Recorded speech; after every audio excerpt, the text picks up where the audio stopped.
There's something quietly unsettling about realizing you didn't just grow up in a different decade.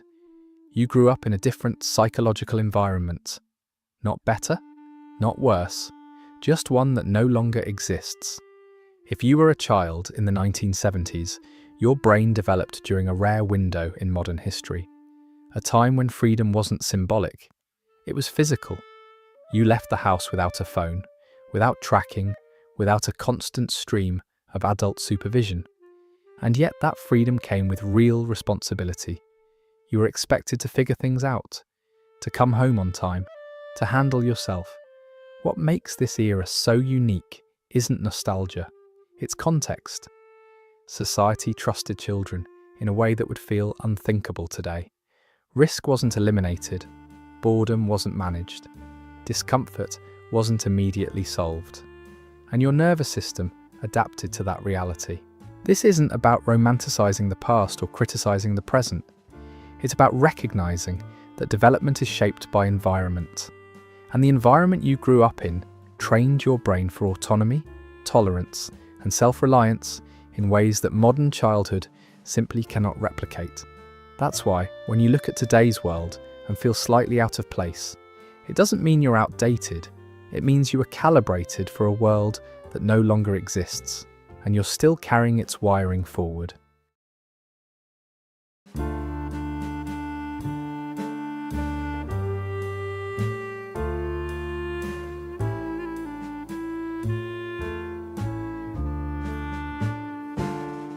There was a sentence every child of the 1970s learned to respect very quickly.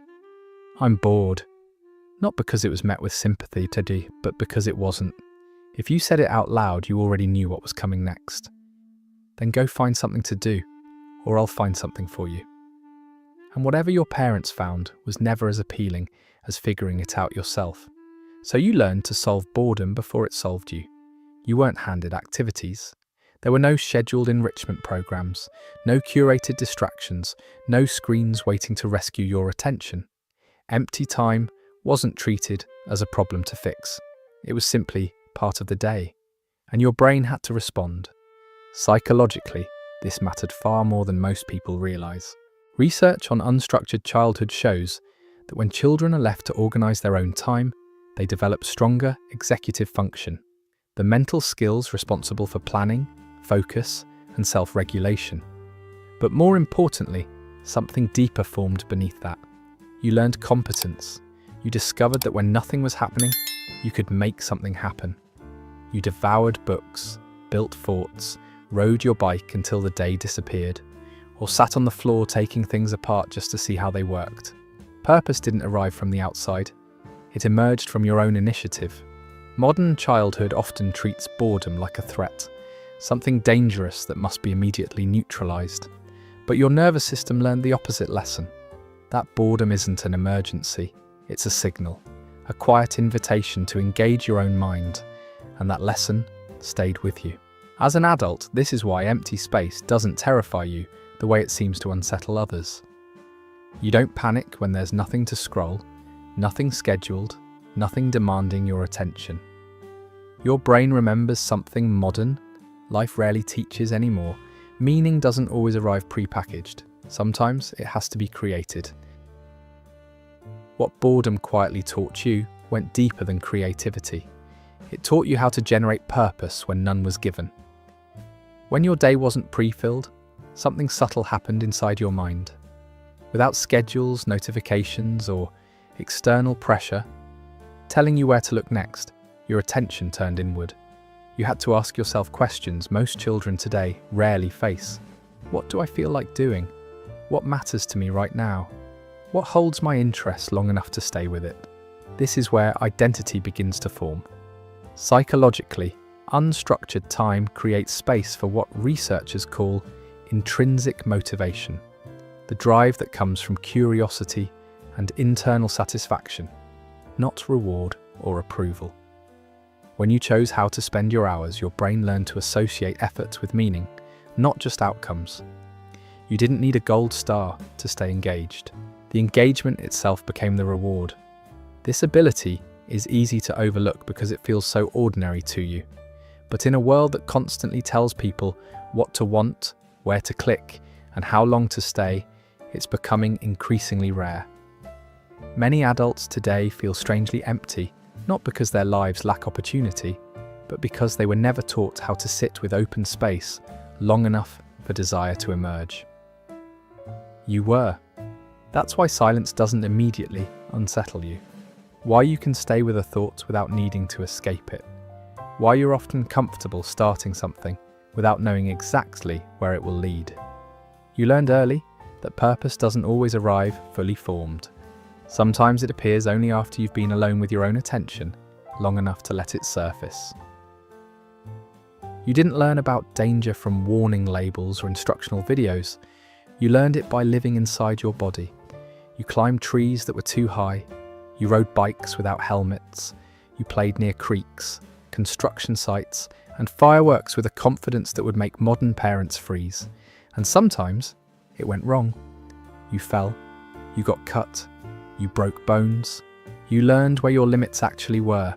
Not because someone explained them, but because your nervous system felt them. Psychologically, this mattered in ways that last a lifetime. Research in developmental psychology shows that children who engage in physical risk during play develop more accurate threat assessment as adults. Their brains learn to distinguish between real danger and manageable risk, not by imagining it, not by watching it happen to someone else, but through direct experience. Every scraped knee taught your amygdala something important. This hurts, but it isn't catastrophic. Every close call recalibrated your fear response. Over time, your baseline anxiety lowered, not because you were reckless, but because your nervous system became realistic. Modern childhood often reverses this process. Risk is removed, but fear is amplified through screens. Children see danger constantly, but rarely feel it in proportion. Their brains learn vigilance without calibration. Yours learned calibration without obsession. That's why chaos doesn't scramble you the way it seems to rattle others. When a situation turns tense, your body doesn't immediately jump to panic. It moves into assessment. What's actually happening? What matters right now? What can be done? Pain for you was never proof of failure. It was information, a story, a lesson carried in the body. And that's why, when things go wrong, you don't freeze. You adapt, not because you're fearless, but because your nervous system learned reality the way it's meant to be learned, through experience, not avoidance. When things fall apart, you tend to get quieter. While others panic, explain, or emotionally spiral, something in you shifts into a different mode. You start scanning, prioritizing, solving. From the outside, this calm can look like detachment, like you don't care enough. But internally, something very specific is happening. Your nervous system has been here before. Growing up, you learned that chaos didn't always come with instructions. When plans collapsed or situations turned unpredictable, no one rushed in to buffer the discomfort. You had to orient yourself, assess what mattered, and act. Over time, your body learned that urgency doesn't require panic. Psychologically, this is the result of accurate threat calibration. Because you experienced real consequences early, your system doesn't overreact to every disruption. It knows the difference between noise and danger, between discomfort and collapse. This is why, in moments of crisis, your first instinct isn't to dramatize the problem, it's to stabilize the situation. You don't need reassurance before you move. Movement is the regulation, and this is often misunderstood. People who didn't grow up this way may interpret your steadiness as emotional distance. But it isn't distance, it's efficiency. It's a mind trained to stay functional when things are messy. You don't deny chaos, you just don't let it take over the room. You learned how to be alone, before being alone became something to fear. Long stretches of your childhood were quiet by today's standards. No constant notifications, no algorithm pulling your attention every few seconds. You spent hours in your room listening to music from start to finish. You lay in the grass talking to friends or walked alone with your thoughts, not because you were lonely, but because there was nothing demanding you escape yourself. Psychologically, this shaped a capacity that's quietly disappearing: comfortable solitude. Solitude is not isolation. It's the ability to remain present with your own inner experience without immediately needing distraction, validation, or noise. Studies on pre-digital childhood show that people who grew up without constant connectivity experience significantly less anxiety when left alone with their thoughts. Their nervous systems don't interpret silence as a problem that needs fixing. Modern life teaches the opposite lesson. Silence now feels suspicious. Empty moments are quickly filled. Many people don't struggle with being alone because they dislike themselves. They struggle because they were never trained to tolerate unstructured inner space. You were. This is why boredom doesn't automatically push you toward escape. Why waiting rooms, long drives, or quiet evenings don't feel unbearable. You don't need to be continuously entertained to feel regulated. That doesn't mean you don't value connection. It means connection isn't used as anesthesia. There's a depth that forms when a person learns early that thoughts can be sat with, not outrun. Feelings can rise and fall without immediate commentary. Identity can develop internally, not only through reflection in others. And while this skill may look invisible, it quietly supports everything else: emotional stability, self-trust, and the ability to think clearly when the world goes quiet. You didn't learn to escape yourself. You learned how to stay. Waiting used to be built into life. If you wanted to watch your favorite show, you waited a week. If you took photos, you waited days to see if they even turned out. If you wanted to talk to someone, you memorized their phone number, called the house, and hoped they were home. Nothing arrived instantly, and that wasn't considered a flaw. It was normal. Psychologically, this shaped your relationship with reward in a powerful way. When gratification is delayed, dopamine isn't dumped all at once. It's released gradually through anticipation, effort, and follow-through. Research on delayed gratification shows that people who grow up waiting develop stronger impulse control, better emotional regulation, and more stable satisfaction over time. Their brains don't become dependent on constant stimulation to feel engaged. Modern systems do the opposite. Instant rewards flood the brain with dopamine, then drop it just as fast. Over time, this trains dissatisfaction. Nothing holds attention for long. Pleasure becomes short-lived, and boredom feels unbearable. Your nervous system was trained differently. You learned that wanting something didn't mean getting it immediately, and that this didn't diminish its value. In fact, it often made the experience richer. Anticipation became part of enjoyment, not an obstacle to it. This is why instant gratification rarely satisfies you the way it seems to satisfy others. Not because you're hard to please, but because your brain never burned out its reward system chasing constant hits. Patience for you isn't passive. It's a skill, one that allows depth, commitment, and follow-through in a world that keeps trying to rush past all three. By the time you were 8 or 9, you were already managing a level of independence that would alarm most people today. You left the house in the morning, often without a clear plan, and the only rule was simple: be back before the street lights come on. No phones, no check-ins, no location sharing. You navigated neighborhoods, creeks, woods, and unfamiliar places using judgment, intuition, and trial and error. And when something went wrong, you figured it out, or dealt with the consequences. Psychologically, this built a powerful internal wiring. Research on childhood autonomy shows that unsupervised freedom strengthens internal motivation and decision-making. When no one is watching, choices become real. You learn to assess situations, weigh risks, and act without external approval. Over time, this creates a strong internal locus of control, the belief that your actions matter and your decisions carry weight.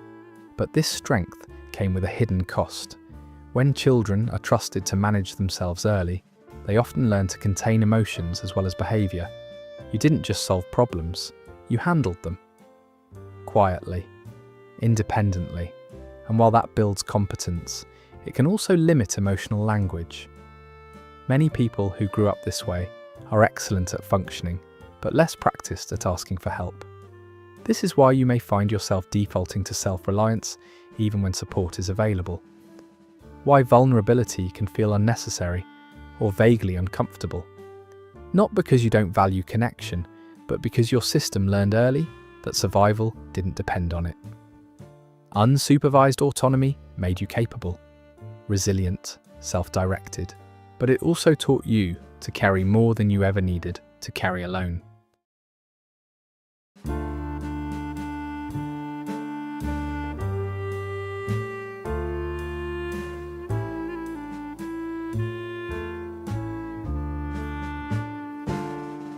There's a quiet discomfort many people from your generation carry, but rarely name.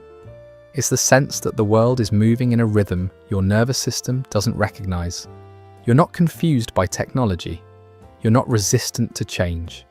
But something about modern life feels louder, faster, and more performative than necessary. Constant updates, constant explanations, constant emotional broadcasting.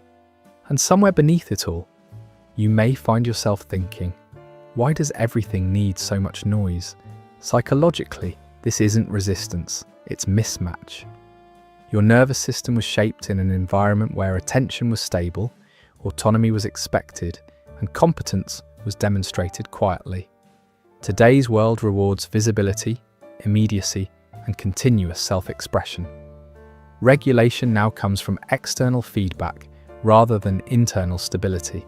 So when you hesitate to overshare or don't feel compelled to narrate every feeling in real time, it can be mistaken for distance.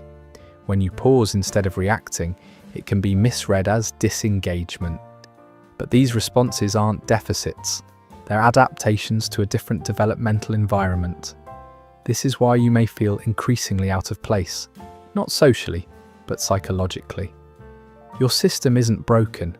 It's simply calibrated for depth over speed, substance over signal. And while the world has changed, that wiring still has value. In moments that require steadiness, discernment, and quiet competence, it becomes an anchor, even if it doesn't always fit the tempo of the room. This isn't about going back. That world is gone, and it isn't coming back in the same form. But the wiring it gave you still matters. You don't need to abandon your autonomy, your patience, or your comfort with quiet to belong in the modern world. You don't need to become louder, faster, or more visible to stay relevant. Those traits weren't limitations. They were adaptations to a different kind of environment, and they still carry value where depth, stability, and clear thinking are needed. The work now isn't to outgrow that childhood, but to integrate it, to keep the self-trust and resilience it gave you, while allowing yourself more connection, support, and emotional range than you were ever encouraged to have back then. If this video helped you understand yourself a little more, or put words to something you felt for years, you're not alone here. Share your experience in the comments, and if you appreciate research-based psychological insight like this, consider subscribing. We're just getting started.